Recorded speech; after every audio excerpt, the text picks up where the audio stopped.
Il y a 8 ans, cette mère de famille quitte son mari pour un homme qui se montre rapidement extrêmement violent.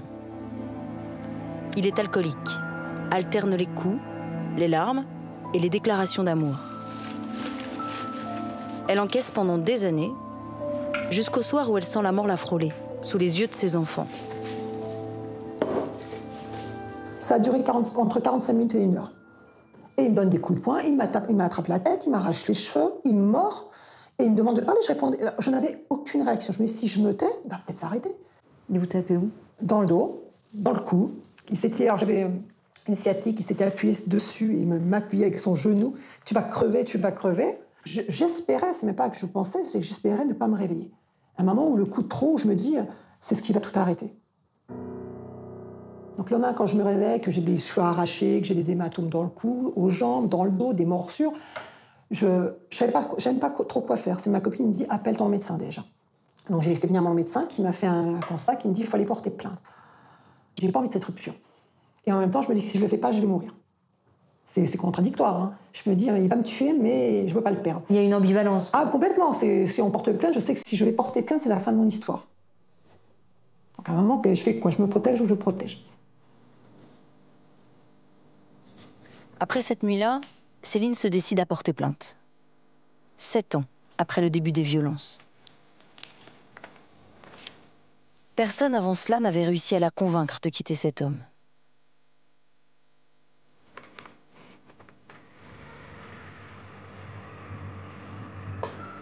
La culpabilité, la honte, la peur de passer la porte d'un commissariat, pour beaucoup de femmes, porter plainte semble insurmontable. Et il faut parfois l'aide d'une association de juristes pour s'y préparer.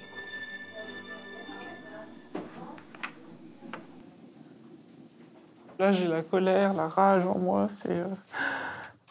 et je m'en veux beaucoup. Mais comment j'ai pu ne pas réagir avant? Mais comment? Je m'arrive pas à me l'expliquer. Mais comment je regarde ça ou quelqu'un me le dit, ou je regarde ça dans un film, je me dis, mais elle est bête ou quoi? Mais pars! Mais c'est... Et j'ai fait tout l'inverse. Je vous dis pas, hein, j'ai plus de jambes, j'ai plus de tête, c'est dur. Pourquoi je continue à m'inquiéter aussi pour lui? Ça aussi, je m'en veux. Parce que je voudrais pas arriver à cette situation où on vient de le mettre à la porte aussi. Je sais pas, je suis trop humaine, trop bête, trop conne, j'en sais rien. Alors que je sais qu'il n'hésite pas. Moi, s'il devait me tuer, je suis sûre qu'il n'hésiterait pas. Je pense qu'il ne se poserait pas. Il est haineux vers moi. C'est pour vous protéger et pour protéger votre enfant. C'est aussi... Délire.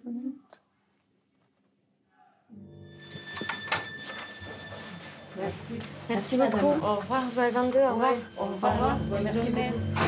Si la plainte est le seul moyen pour se sortir d'une relation violente, c'est rarement le bout du chemin.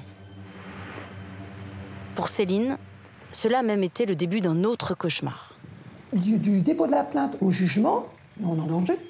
Parce qu'on porte plainte parce qu'on a peur de mourir, mais en même temps, on attise une colère et on ne sait pas ce que la personne est capable de faire. Il y en a qui tuent. Effectivement, ils n'ont plus rien à perdre.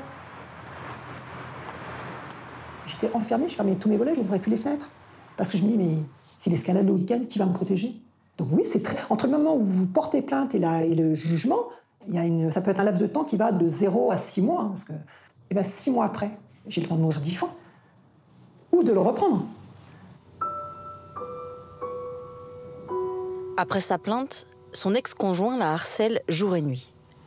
Des centaines d'appels et de SMS, entre menaces et déclarations d'amour passionnées. Pour la protéger, l'association de juristes lui propose une solution. Le TGD, le téléphone grave danger. Un téléphone qu'elle peut déclencher à tout moment si elle croise son agresseur, avec l'assurance d'être secourue en moins de 7 minutes. Ce téléphone, les femmes le gardent tant que la justice estime qu'elles sont en danger. Je me promenais, j'avais toujours le doigt comme ça. Et je pouvais sortir. Je pouvais juste sortir de chez moi. Je l'avais tout le temps dans la main, en me disant, s'il y a un truc, j'ai juste à faire ça. Je ne pouvais pas sortir sans l'avoir, ça me rassurait. En me disant, on m'avait dit, vous le croisez, vous appuyez. Et vous voyez, ça fera plus d'1 an que je l'ai, 1 an et demi. Céline n'a jamais eu à déclencher d'alerte. Mais avoir ce téléphone en permanence lui a servi de garde-fou. Pour ne pas oublier et ne pas tomber à nouveau sous l'emprise de son ancien amant.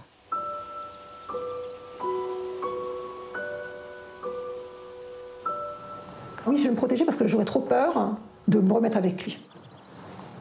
On peut avoir un caractère fort et être faible. Et c'est ce que je me dis. Je suis très forte, mais très faible en amour. Voilà. Avec lui, je n'existais plus. J'étais soumise. J'étais à lui. Pour moi, oui, je lui appartenais. Au point de laisser mes enfants se faire insulter, au point de perdre mon fils, au point de perdre mes sœurs, au point de perdre mes amis. Tout le monde me disait c'est lui ou c'est nous, ben, je le choisissais lui. Mais je l'aimais. Pour moi, c'était de l'amour. Cette violence, c'était de l'amour. Quand une robe ou une tenue ne lui plaisait pas, il l'arrachait. Donc il tirait dessus automatiquement. Il me dit ouais, ben, ça tu la mettras pas. C'était mon maquillage. Il me jetait mon maquillage. Parce que voilà, fallait surtout pas plaire. Ça commençait comme ça. Sale pute, regarde, tu les allumes. Il partait et un jour, 3 semaines, il revenait. Il s'excusait, il pleurait. C'était des messages. Désolé, je t'aime, j'ai peur de te perdre, j'ai pas confiance en moi. Je me suis jamais dit une seule fois, il a tort. À chaque fois qu'il me frappait, je disais, il a raison. Je dis, ouais, j'ai commis un impair. J'aurais pas dû me maquiller, j'aurais pas dû me coiffer, j'aurais pas dû dire ça. J'aurais dû rentrer à telle heure, j'aurais pas dû aller là. Ouais. C'était ma faute. Je méritais de me faire frapper parce que je provoquais. Pour moi, c'était ce qu'il me disait, il n'avait pas de tort. On est sous une emprise, on n'est plus nous. C'est-à-dire que c'est. Vous voulez expliquer ça? Oui, bien sûr, parce que je peux pas. Comment on peut accepter de se faire frapper et dire je t'aime et je veux que tu reviennes, quoi. C'est je te frappe et je te reprends. Donc oui, donc on est en danger parce qu'on est en danger pour soi-même. On sait qu'on risque de mourir, mais on y retourne. C'était je vais mourir, mais c'est pas grave, quoi. Je pensais que la fin de mon histoire, ce serait l'amour. Je me suis dit, maman Wenmouth, il me tuera ou je le tuerai. De cette histoire-là, il reste son dossier de plainte, ses propres déclarations, la déposition de ses enfants, une description détaillée et crue de cette vie qu'elle croyait être la vie d'une femme follement amoureuse et qui était en fait celle d'une femme battue.